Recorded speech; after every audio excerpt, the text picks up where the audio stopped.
Começa agora o programa Vale em Pauta com o Dr. Isael. Muito bem, meus amigos, hoje novamente estamos aqui para apresentar novamente o Vale em Pauta para vocês. E hoje nós estamos com essa figura aqui maravilhosa, uma pessoa com um sorriso largo, né? Um olhar muito carismático, uma pessoa muito amiga aqui do Vale do Paraíba, inclusive que mora aqui no Vale do Paraíba, aqui próximo da gente em Jacareí, o Padre Antônio Maria, né?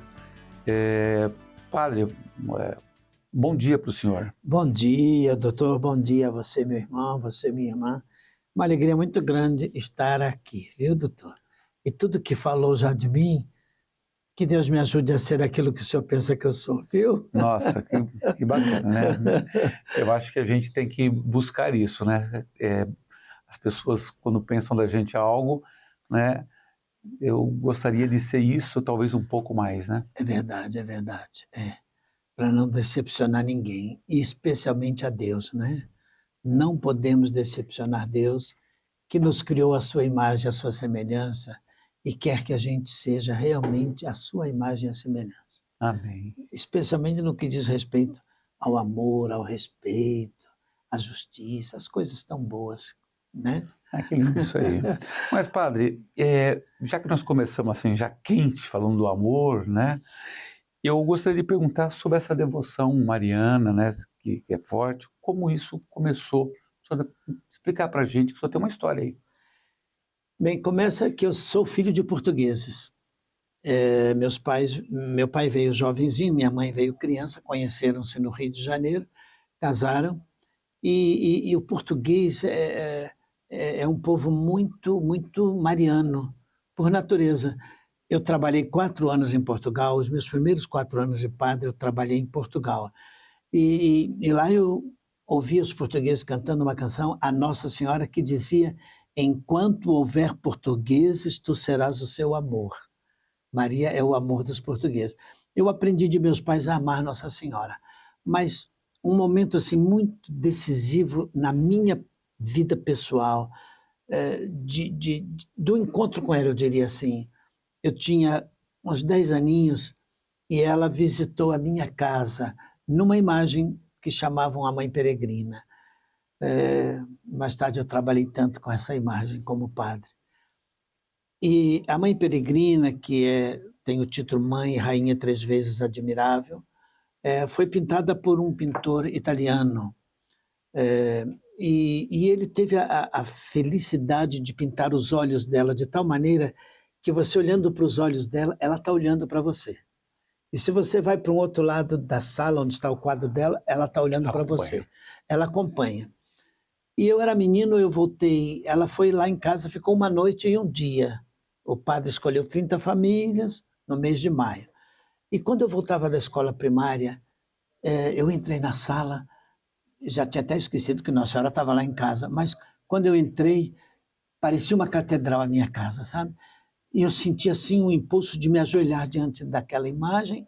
Mamãe tinha colocado umas flores, umas lamparinazinhas, sabe, acesas. Mamãe preparou com uma toalha muito linda. Eu me ajoelhei diante dela e fiquei olhando. E comecei a notar, meu Deus, ela está me olhando. Eu está me olhando. Levantei, ela estava me olhando.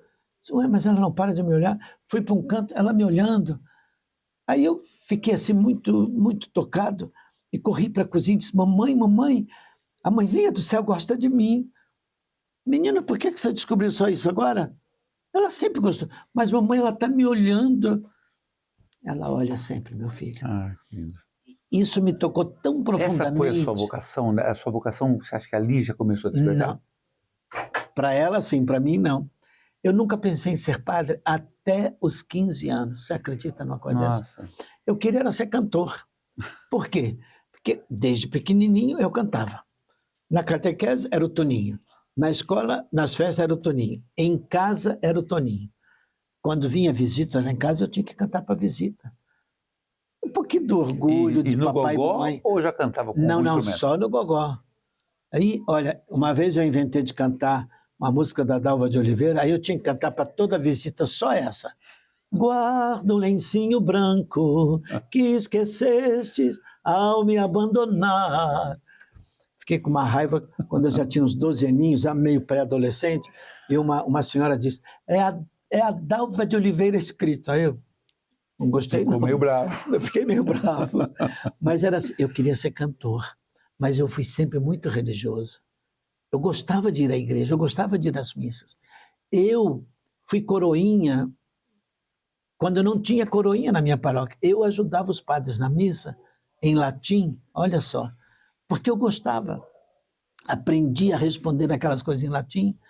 E aí um dia, eu já com 14 anos, mais ou menos, ou quase 15, eu ensinando outros meninos a serem coroinha.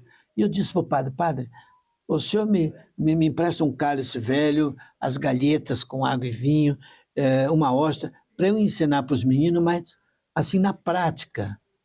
Eu sempre fui muito prático também.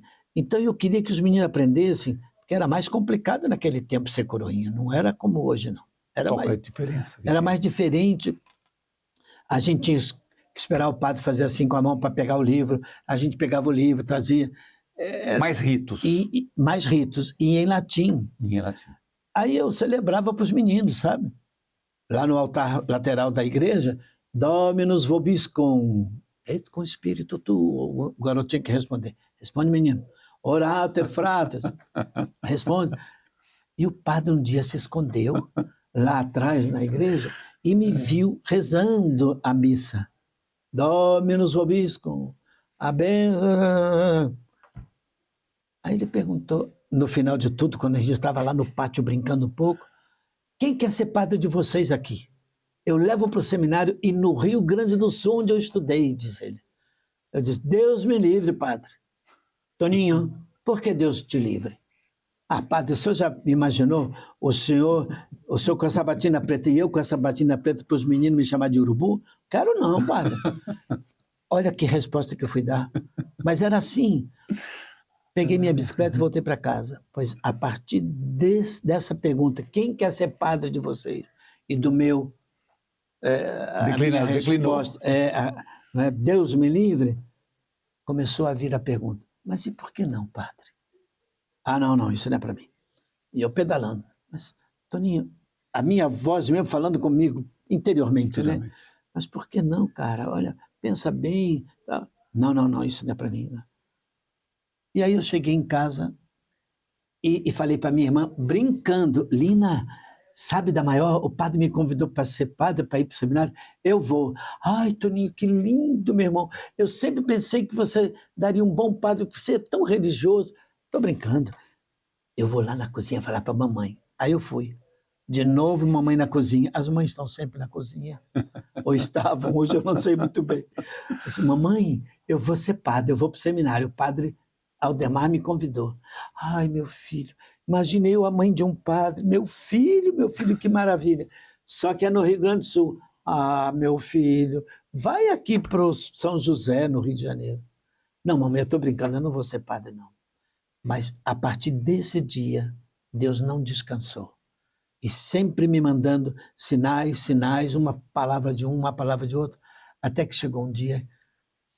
Aí a história é um pouquinho longa, né? E nós temos, naturalmente, um tempo limitado, mas chegou um dia que Deus me deu um sinal muito forte. Aí eu disse, é por aí mesmo. E eu posso dizer para o senhor, doutor, eu não me arrependi um segundo. Ai, que coisa linda. Você sabe que parece que a partir daquele Deus me livre, o Espírito Santo começou já a agir. E Deus não me livrou, graças a Deus. Graças a Deus. E o senhor falou de canção que gostava de cantar. Qual é o senhor lembra da primeira canção que o senhor compôs, que o senhor cantou? Eu lembro. Foi no seminário. Eu cheguei em fevereiro. Papai e mamãe já tinham essa questão da voz, da música, já fazia parte da família? Mamãe cantava muito bem. Mamãe tinha uma voz linda, mas só cantava quando estava triste. Interessante isso. Quem canta os males espanta. E mamãe tinha uma canção que ela cantava: quem tem filhos pequeninos, por força tem que cantar. Quantas vezes a mãe canta com vontade de chorar. Ai, que bonito. E mamãe chorava cantando porque estava triste. Papai tocava gaitinha de boca. Ó. Não sabia ler nem escrever. Era um pedreiro exímio, mas Era analfabeto, mas sábio, sábio. No dia que eu disse para papai, vou para o seminário, ele disse, não é meu gosto. Eu queria que tu fosses engenheiro. Mas eu vou ser, papai, engenheiro. Como é que tu vais ser engenheiro, ó menino? Português. Papai, eu vou construir pontes. Que pontes, menino? Pontes da terra para o céu. Ai, que poesia linda. Ele disse assim. Mas vai, eu te abençoo. Não é meu gosto, mas eu te abençoo. Papai descobriu que eu era feliz no seminário. E quando eu fiquei padre, 15 anos depois, eu fui com 15 anos, com 30 fiquei padre. 15 anos depois, fui ordenado num sábado. No domingo, celebrei minha primeira missa. Ao me despedir de meus pais, beijei a mão de minha mãe, como eu sempre fiz. Benção, mãe. Deus te abençoe, meu filho. Quando eu fui beijar a mão de meu pai puxou a mão e disse, não, não. Quem beija a mão agora e pede a bênção sou eu. Pensa, Padre Antônio Maria. Olha. São muitas histórias. É demais, né? filho. E o senhor falou da sua primeira canção? Sim, aí no seminário, 8 de setembro é o dia que a gente celebra a Natividade de Maria. E havia um padre muito mariano no seminário, ele fez uma festa para Nossa Senhora. Eu me lembro que ele comprou em Caxias do Sul, ainda me lembro disso, uma imagem de Nossa Senhora menina. Uma menininha que era Nossa Senhora. E aí fizemos uma festa para ela. Era o aniversário dela. Eu achei isso maravilhoso, né? Só que ele disse assim, olha, todos os estados que estão aqui representados têm que fazer uma homenagem à Nossa Senhora menina. Eu era o único carioca. Havia catarinenses, paranaenses e gaúchos. E eu, o único carioca. Então, eu tinha que representar o Rio de Janeiro. Eu disse, meu Deus do céu, para Nossa Senhora menina, e se eu cantasse para ela um canto, mas não conheço nenhum canto. E se eu fizesse? Olha só, o meu primeiro canto foi para Nossa Senhora. Nossa Senhora menina, és puro lírio em flor, no berço tão pequenina, faz-me pensar no amor. Era o refrão. Olha que bonito. Já não lembro a letra. Infelizmente, naquele tempo a gente não gravava, não tinha gravador, essas coisas. Mas isso gravei, o refrãozinho eu gravei no meu coração. E todas com um sentido muito, muito bem característico daquilo que você estava vivendo. Ah, sim.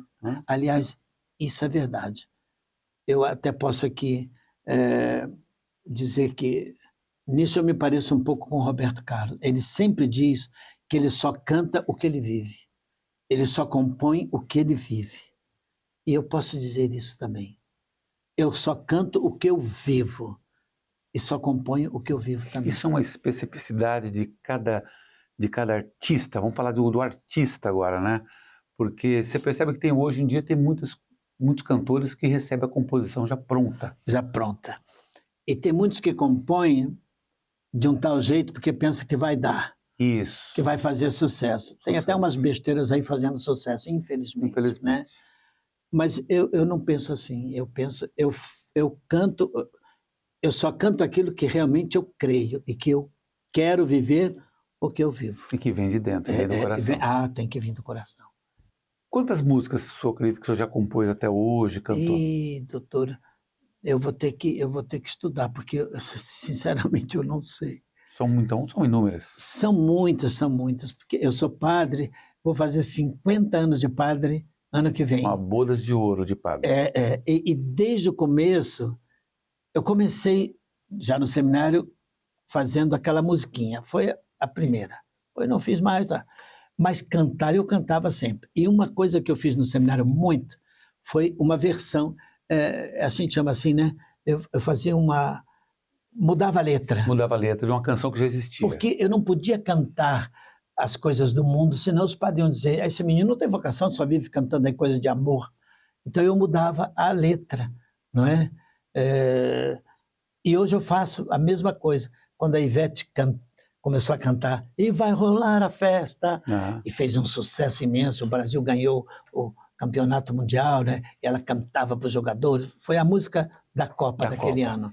Eu disse, eu vou ter que fazer uma versão para essa música aí, do meu jeito, né? Mas ela tinha, só ela podia gravar essa música por 2 anos, parece.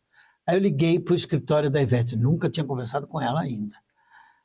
Quem me atende? O irmão dela. Jesus era o nome dele. Quando Jesus me atende, eu disse, estou bem, hein, meu filho? Eu sou teu ministro. Aqui fala um padre, viu? Meu nome é Padre Antônio Maria. Oi, padre. Ô, meu filho, eu queria tanto fazer uma versão da música Festa e tal, porque a minha vida, eu fiz muito disso. Será que a sua irmã me deixaria gravar com a minha versão? Porque eu sei que não vai ser possível, assim, né? O senhor já tinha letra na cabeça. Já tinha feito. Aí ele disse, eu vou falar com Vetinha, padre, pode deixar que eu falo com ela. Meia hora depois, quem me liga? Ivete. Padre Antônio Maria, bote bastante Deus nessa música, meu irmão. Oh. Pronto, gravei. Não há um show que eu não cante. E vai rolar a festa, vai rolar. O povo de Cristo mandou avisar. E vai por aí. Muito bom, muito bom. Nós vamos ainda para o segundo bloco, mas antes de encerrar esse primeiro bloco, o senhor deve ter uma música do senhor que é aquela música que mais te chama. Dá uma palhinha para a gente naquela que mais te chama, te fala mais do amor de Cristo. Eu sou teu filho, és meu pai, misteriosa verdade. Nem mesmo um cabelo cai, se não for tua vontade. Olha que beleza. Nós voltamos daqui a pouco, no segundo bloco, com o nosso amigo aqui, o Padre Antônio Maria. Obrigado, doutor. Você está assistindo Vale em Pauta, com o Doutor Israel. Fala, doutor, com o Doutor Israel. No assunto hoje, Fala Doutor, abordaremos infarto do miocárdio. Para tudo. Você é uma pessoa sedentária? Tem má alimentação? Estresse constante? Fuma? Consome muitos alimentos processados? Então, calma lá. O sinal de alerta ficou aceso para você e a bandeira amarela já acendeu, pois essas condições podem causar o infarto do miocárdio. Mesmo em pessoas jovens com menos de 40 anos, a arritmia cardíaca é a principal causa de mortes súbitas em adultos jovens. Apenas em 2024, as internações por infarto aumentaram 59% entre pessoas com menos de 40 anos. Dores ou desconforto no peito são os principais sintomas. Falta de ar, suor, dor nos dentes, palidez também devem ser observados. Se sentir qualquer sintoma, procure seu médico imediatamente. Estamos de volta com Vale em Pauta, com o Doutor Israel. Retomamos agora com o segundo bloco do Vale em Pauta e tá essa figura aqui fantástica, uma pessoa que nós estamos conhecendo e parece que a gente já se conhece há muito tempo. Que bom. Né? Com histórias ricas aqui, ou seja, tem uma vida toda em devoção a Maria e a sua vida também entregue a esse mandato dele como um sacerdote da Igreja Católica. Né? Mas essa semana e hoje nós estamos no Sábado de Aleluia, Padre, e essa semana aqui a gente tem uma certa similaridade com a festa hebraica, né, que é o Pessá, a libertação do povo do Egito, e justamente nesse momento festivo nós temos na sexta-feira a crucificação de Jesus e amanhã, né, domingo, que nós comemoramos a sua ressurreição. A ressurreição. Como que a igreja agora, o mundo cristão, né, porque isso é uma festa hebraica, como o mundo cristão enxerga o seu maior, o seu maior ícone da igreja, o nosso Deus vivo, que é Jesus Cristo? Bem, nós olhamos para Jesus como aquele que é realmente a verdade, o caminho e a vida, e a luz, não é? E hoje, justamente, é o sábado da luz, porque nós começamos a cerimônia, vamos começar hoje à noite essa cerimônia, do fogo novo, como a gente chama, não é? Faz-se uma fogueira e desse fogo a gente acende o círio pascal, não é? Que é uma vela maior, com a data desse ano, 2025, né?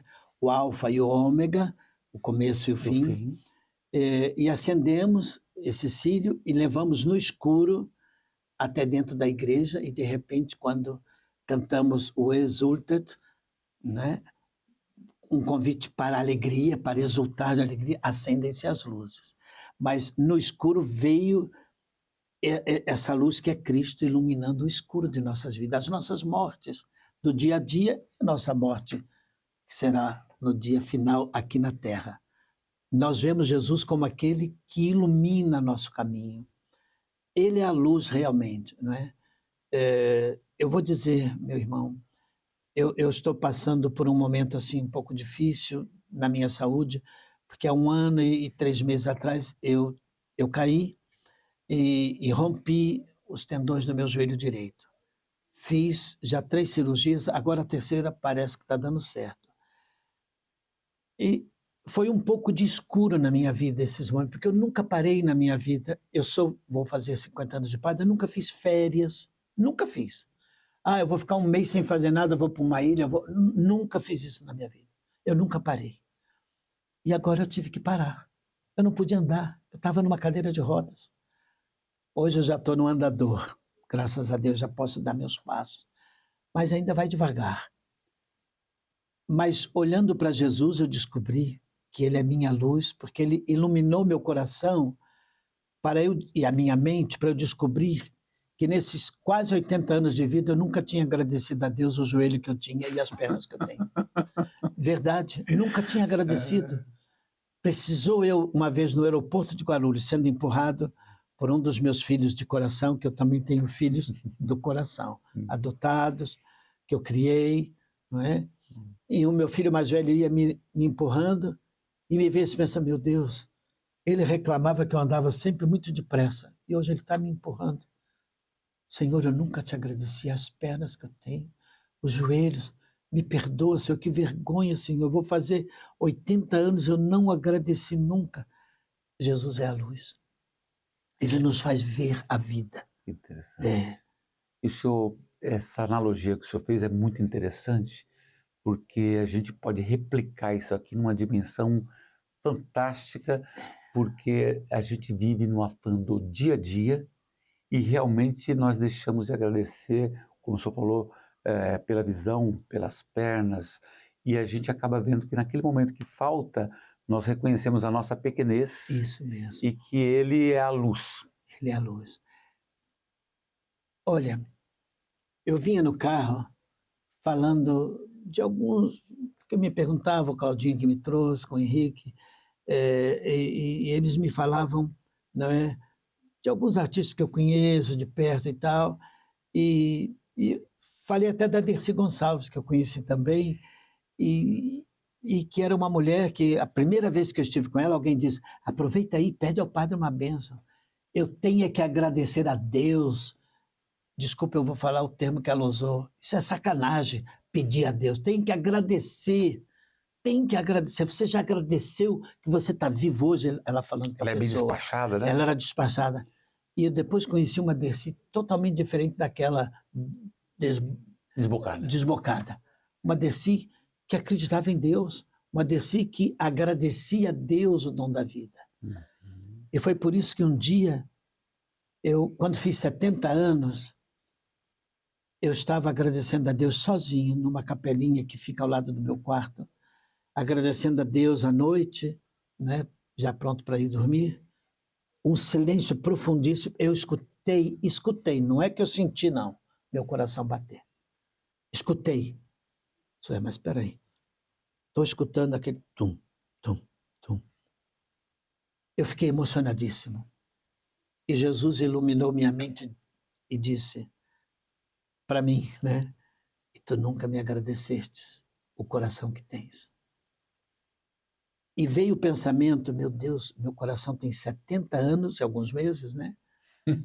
E nunca foi a retífica. Minha ponta, eu pensei, qual é o carro melhor do mundo que gira pelas estradas sem parar há 70 anos e não vai para o mecânico? E não paga IPVA. Existe. Não paga IPVA. Pois é. E o meu coração agora já está batendo há quase 80 anos. Lindo. E eu não tinha agradecido a Deus o coração que eu tenho. O ar que eu respiro, às vezes a gente não... Então eu aprendi com Jesus a ser grato, a ser justo. Eu quero ser, eu não sou ainda. A ter paciência. Me falta às vezes a paciência, viu? Mas Jesus é a norma, é o caminho, é a verdade que liberta. E aí da crucificação, que muitos milagres aconteceram durante a crucificação e morte, E essa luz do sábado de Isso. Aleluia, que é uma preparação já para reconhecer Jesus agora de uma forma diferente, né?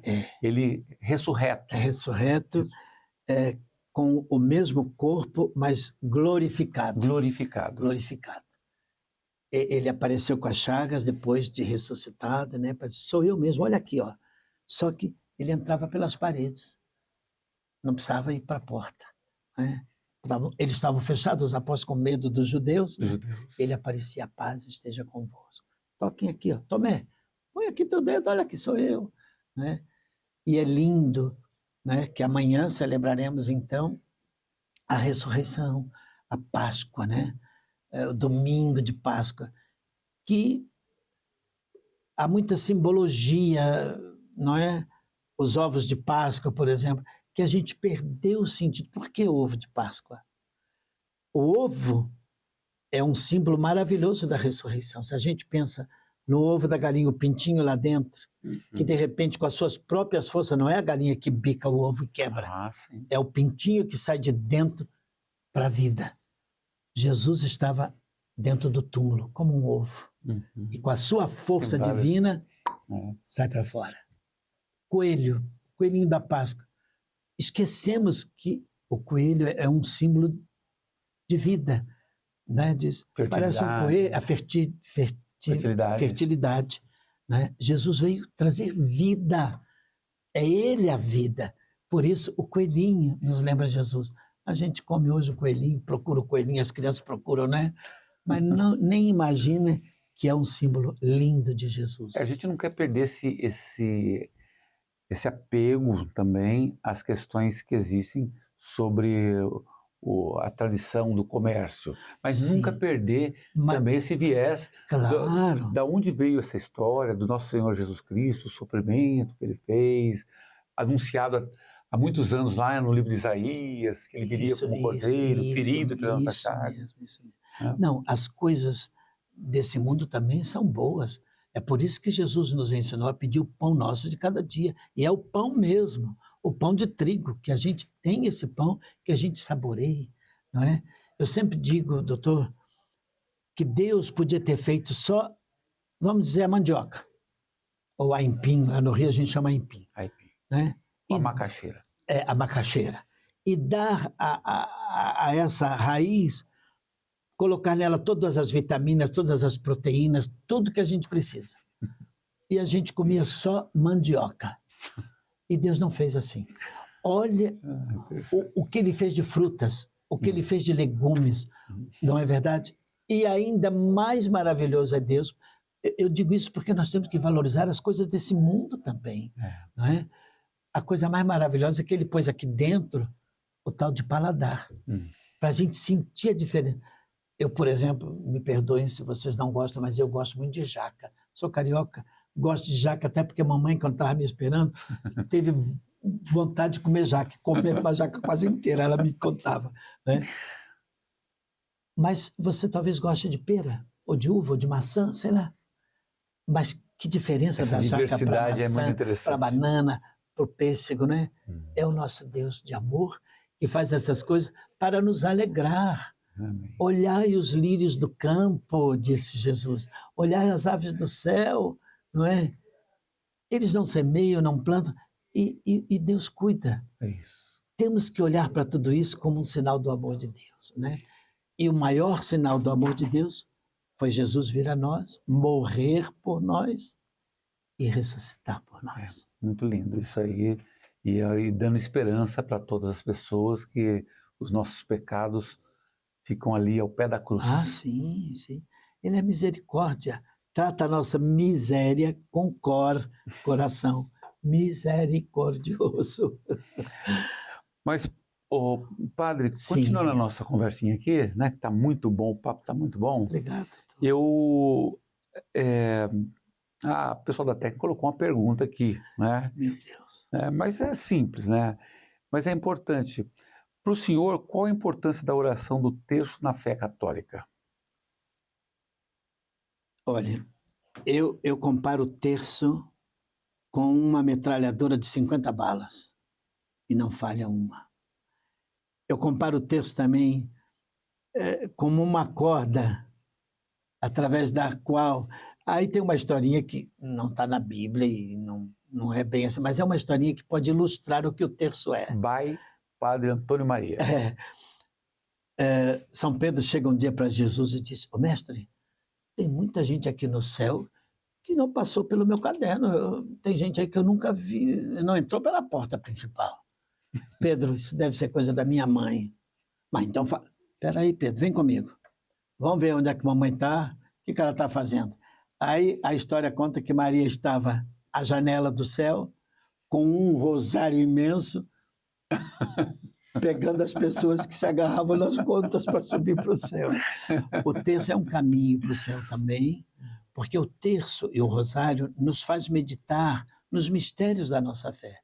Os mistérios da alegria, né? Os mistérios, Maria recebe o anjo, Jesus nasce, Maria visita Isabel. São os 5 mistérios gozosos ou da alegria. Tem os mistérios dolorosos, que ontem vivemos na Sexta-feira Santa, não é? Jesus pega a cruz, Jesus é açoitado, Jesus está na agonia no Horto das Oliveiras, é coroado de espinho, morre na cruz. Os gloriosos, que é hoje, à noite e amanhã, né? Jesus ressuscita, Jesus depois sobe ao céu na ascensão, manda o Espírito Santo, são os gloriosos. E João Paulo II nos deu de presente também os luminosos, o batismo de Jesus, a pregação de Jesus, o milagre em Caná, né, a transformação da água em vinho. Então, o terço, o rosário, nos faz meditar os mistérios da nossa fé e ver como Deus é bom. Deus nasceu por mim, Deus caminhou por mim, Deus morreu por mim, Deus ressuscitou por mim. É maravilhoso. O terço é um jeito da gente dizer para a mamãe do céu: "Eu te amo, mãe." Posso contar uma historinha? Pode. Casal de noivos, isso nos Estados Unidos, isso é verdadeiro. Essa história é verdadeira. Havia naquele tempo um bispo americano, Don Fulton Sheen. Foi um grande pregador que trabalhou muito na rádio naquele tempo. E então, um casal de noivos, ela era evangélica e ele era católico. A única coisa que ela não gostava no noivo era o tal de terço que ele rezava. Ela morava perto da igreja católica e via o noivo numa noite da semana, ele ia lá com um grupo e rezavam Ave Maria, Santa Maria, Ave Maria, Santa Maria. Para ela, aquilo era demais. Então, vamos lá conversar com Dom Fultuchin, meu bem. Ele, quem sabe ele te oriente e tal, para você ver. Tá bom. Ficaram lá no corredor esperando o bispo chegar. O bispo chegou. "Vamos para a minha sala? Vamos." "Qual é o problema?" "Ah, seu bispo," ela, eu não suporto esse tal de terço que o meu noivo fica rezando. Parece um papagaio. Sempre falando a mesma coisa, sempre falando a mesma coisa. Um papagaio, seu bispo." "Minha filha, você ama seu noivo?" "Claro, seu bispo." "Você, fulano, você acredita no amor dela?" "Claro. Agora mesmo, seu bispo, quando a gente estava ali esperando o senhor, quantas vezes ela chegou assim no meu ouvido e disse: 'Oi, meu amor, eu te amo. Meu amor, eu te amo, meu bem. Eu te amo tanto, eu te amo tanto.'" "Ah, meu filho, não casa mesmo com ela não, porque ela é uma papagaia." O terço é dizer para Maria: "Eu te amo, mãe. Eu te amo. E te amo com as palavras de Deus. Ave Maria, cheia de graça." O anjo disse isso em nome de Deus para ela. Isabel disse na visita dela a Isabel: "Bendita és tu entre as mulheres e bendito é o fruto do teu ventre." Olha aí, está na Bíblia a Ave Maria.